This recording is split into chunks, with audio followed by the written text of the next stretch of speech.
పట్టభద్రుల సమస్యలపై సంపూర్ణ అవగాహన ఉన్న తనను గెలిపించాలని కరీంనగర్, నిజామాబాద్, ఆదిలాబాద్, మెదక్ పట్టభద్రుల ఎమ్మెల్సీ అభ్యర్థి డాక్టర్ పులి ప్రసన్న హరికృష్ణ కోరారు. రాష్ట్రంలో నిరుద్యోగులకు జాబ్ క్యాలెండర్ రావడానికి తాను కృషి చేశానని చెప్పారు. హరికృష్ణ తాను ఇచ్చిన హామీలను బాండ్ పేపర్పై రాసి ప్రజల సమక్షంలో దానిపై సంతకం చేశారు.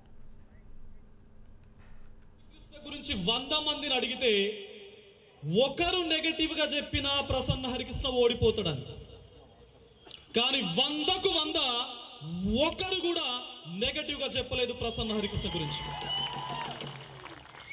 ఇంకొక స్టెప్ ముందుకేసి ఏమన్నాడంటే, అన్న నరేందర్ రెడ్డి గురించి ఒకరు పాజిటివ్ గా చెప్పినా ఆయన గెలుస్తాడన్న అని చెప్పేసి 100లో ఒకరు కూడా పాజిటివ్ గా చెప్పలేదట నరేందర్ రెడ్డి గురించి. ఇంకెక్కడి ఎన్నిక, ఇంకెక్కడి ఎన్నిక, ఇంకా అవసరమా ఎన్నిక? ఇంకా అవసరమా ఎన్నిక? ₹1 ఫీజు కన్సెషన్ ఇచ్చిండా? ఒకరిదైన ఫోన్ లిఫ్ట్ చేసిండా? తన దగ్గర పనిచేసేటువంటి టీచర్లకు టైం ఇచ్చి వాళ్ళ సాధక బాధకాలు విన్నడా? ₹1 సామాజిక సేవ చేసేటువంటి నేపథ్యం ఉందా?